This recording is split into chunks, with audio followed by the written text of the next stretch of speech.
नमस्कार दोस्तों, अगर आपको ये लगता है कि आपने लाइफ में कभी नॉनवेज नहीं खाया तो आप गलत हो सकते हो। कितने ही लोग बोलते हैं कि हम बिल्कुल नॉनवेज नहीं खाते और कुछ बोलते हैं कि सावन चल रहा है या कोई व्रत है, जैसे नवरात्रि का समय, तो उस समय में वो लोग नॉनवेज जैसी चीजें अवॉइड करते हैं। लेकिन अगर मैं बोलूं कि आप चाहकर भी नॉनवेज अवॉइड नहीं कर सकते हो, आपके डेली के खाने में कीड़े मकोड़े और बहुत कुछ मिला होता है। और चौंकाने वाली बात यह कि ये सरकार की तरफ से अलाउड है।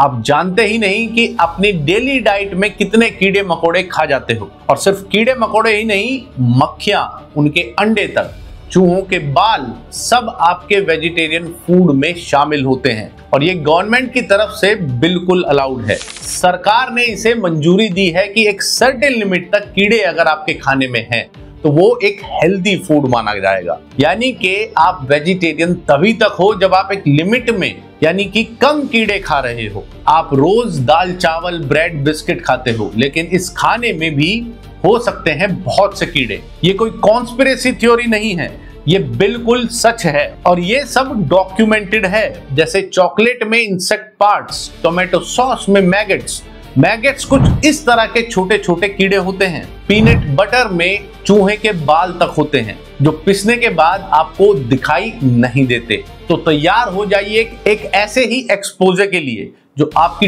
टेस्ट बड्स को हिला के रख देगा और आपके भरोसे को चकनाचूर कर देगा। हाँ दोस्तों, अमेरिका का FDA और इंडिया की FSSAI यानी FSSAI, ये दोनों फूड सेफ्टी और स्टैंडर्ड्स को देखते हैं और दोनों ने ऑफिशियली अलाउ किया है कि आपके खाने में थोड़े कीड़े हो सकते हैं। उनके पास एक डॉक्यूमेंट होता है जिसका नाम है फूड डिफेक्ट लेवल्स हैंडबुक, लेकिन इसका असली नाम कायदे में होना चाहिए था घिनौने सच का लाइसेंस। यानी कि लाइसेंस देता है, इस मैनुअल के हिसाब से लाइसेंस मिलता है कंपनीज को कि कितने कीड़े खाने में हो सकते हैं।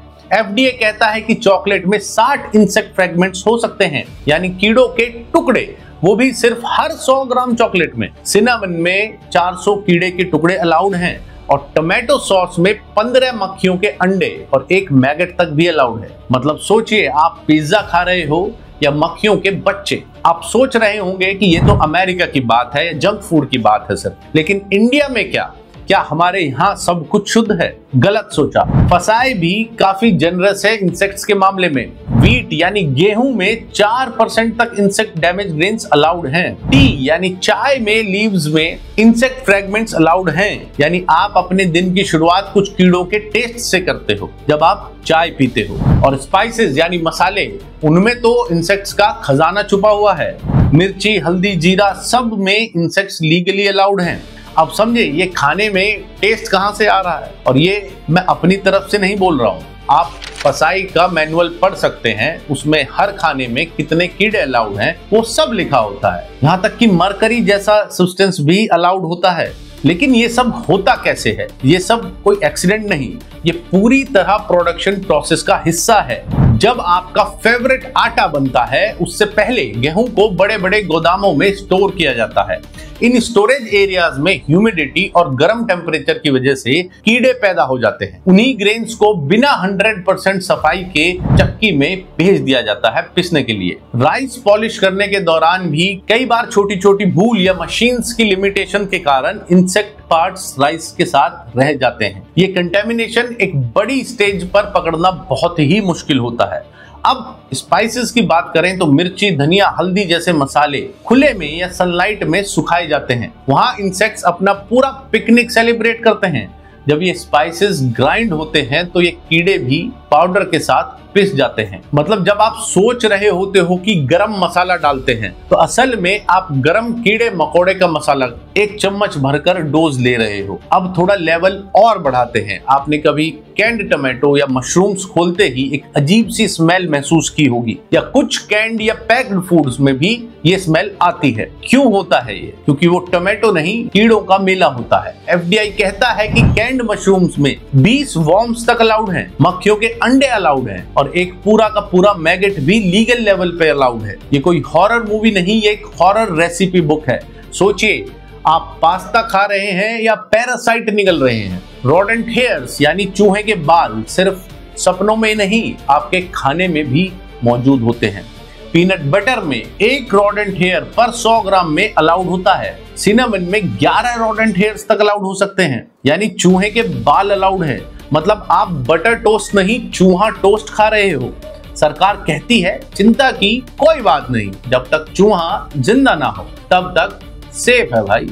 देश का असली स्कैम शेयर मार्केट में नहीं, आपकी किचन शेल्फ पर हो रहा है। दोस्तों, अब बात करते हैं उस खाने की जिसे आप बिना सोचे समझे रोजाना कंज्यूम करते हो। ऐसा बेसिक राशन आइटम जिसके बिना आपकी किचन अधूरी है और जिनमें कंटेमिनेशन लीगल है। एप्पल बटर में 5 पूरे इंसेक्ट्स पर 100 ग्राम में अलाउड हैं। फ्रोजन ब्रोकोली में कैटरपिलर और कुछ और कीड़े अलाउड हैं। करी पाउडर में इंसेक्ट फ्रेगमेंट्स और चूहे के बाल दोनों अलाउड हैं। कैंड स्वीट कॉर्न में मोल्ड और लावा अलाउड है। और हाँ, कैंड ऑरेंज जूस जिसे आप अपने बच्चों तक को पिलाते हो कि आज कुछ हेल्दी हो जाए, उसमें भी मोल्ड अलाउड होती है। तो अगले बार जब आप विटामिन सी की कोई बोतल खोल रहे हो, ध्यान रहे उसमें थोड़ा फंगस भी हो सकता है, वो भी सरकार की इजाजत से। और सुनो, ये तो सिर्फ पैकेज और प्रोसेस आइटम की बात है। आपके दाल, चावल, गेहूं भी इस कंटेमिनेशन से बच नहीं पाते। लेंटिल्स जैसे मसूर, मूंग और अरहर में इंसेक्ट डैमेज ग्रेन्स अलाउड हैं। फसाई के मुताबिक छोटी मोटी इन्फेस्टेशन या वेबिंग भी चलती है, यानी मकड़ी ने 1-2 जाले भी बना लिए तो कोई प्रॉब्लम नहीं, पिसने के बाद थोड़ा ही वो दिखेगा। चावल में छोटे छोटे कीड़े के एग्स और बॉडी पार्ट्स रह जाते हैं, स्पेशली अगर स्टोरेज पुराना हो। गेहूं में भी मैंने बताया 4% तक इंसेक्ट डैमेज ग्रेन्स अलाउड हैं और ये एक्सेप्टेबल डिफेक्ट है, यानी फसाई इसको एक्सेप्ट करता है कि हाँ इतना हो सकता है। मतलब दोस्तों, ये लिस्ट रुकने का नाम नहीं ले रही। यहाँ कोई एक्सेप्शन नहीं है, ये सिस्टम का पार्ट है। अगर आप इतना सब इंसेक्ट, रोडेंट और मोल्ड खा रहे हो तो क्या आप फिट हो जाओगे? क्या आप फिट रह पाओगे? नहीं भाई, ये सब स्लो पॉइजन है। ये है एक इनविजिबल डिजीज का, बीमारियों का एक starter pack. Allergies, digestion issues, fungal infections और लॉन्ग टर्म इफेक्ट्स तक सब इन्हीं वजहों से हो रहे हैं। और स्पेशल सावन के महीने में इन कीड़ों की तादाद बहुत ज्यादा बढ़ जाती है। बरसात में इनका रिप्रोडक्शन रेट बहुत ज्यादा हाई हो जाता है और हम ह्यूमंस का डाइजेशन इस टाइम पर थोड़ा वीक होता है, इसीलिए ये सब अवॉइड करना चाहिए। यहाँ तक कि आजकल व्रत का खाना भी पैकेट्स में आ रहा है, उसमें भी यही खतरा है। इतना सब सुनने के बाद अब सवाल उठता है कि क्या हम कुछ ऐसा कर सकते हैं कि इससे बचा जाए? क्या हम अपने खाने को सेफ बना सकते हैं? तो सबसे पहली बात, साफ सफाई सबसे जरूरी है। दाल, चावल, गेहूं सब कुछ यूज करने से पहले अच्छे से धोएं। अगर हो सके तो एक बार धोकर धूप में सुखा लो। इंसेक्ट्स और एग्स निकलने का चांसेस बढ़ जाते हैं। हो सके तो इनको साबुत खरीदिए किसानों से डायरेक्ट, यानी बिना पिसा और साफ करके खुद सुखाएं, पिसवाएं और फिर खाएं। ड्राई आइटम्स को एयर टाइट कंटेनर्स में रखें। नीम के पत्ते या ड्राई रेड चिलीज डाल सकते हो इन्फेस्टेशन से बचने के लिए। मसाले जैसे मिर्ची, धनिया, हल्दी को यूज करने से पहले हल्का रोस्ट कर लिया जाए तो ये बैक्टीरिया, फंगस और इंसेक्ट्स को मार देता है। पैकेजिंग पर लिखी एक्सपायरी डेट चेक करो और अगर स्मेल अजीब लगे तो यूज मत करो, खासकर कैंड और बॉटल चीजें, क्योंकि उनमें टाइम के साथ कीड़े रिप्रोड्यूस करते रहते हैं और जितना पुराना होगा उतना ही उनके अंडे और छोटे छोटे कीड़े बढ़ेंगे। ट्राई करो ज्यादा से ज्यादा खाना लोकल किसानों से खरीदा जाए या ऑर्गेनिक ब्रांड जिनका सोर्सिंग और हैंडलिंग ट्रांसपेरेंट हो और एक कम लिमिट में प्रोडक्शन करते हो, क्योंकि मास प्रोडक्शन में ज्यादा रिस्क होता है। अगर आपको पैकेज प्रोडक्ट में कुछ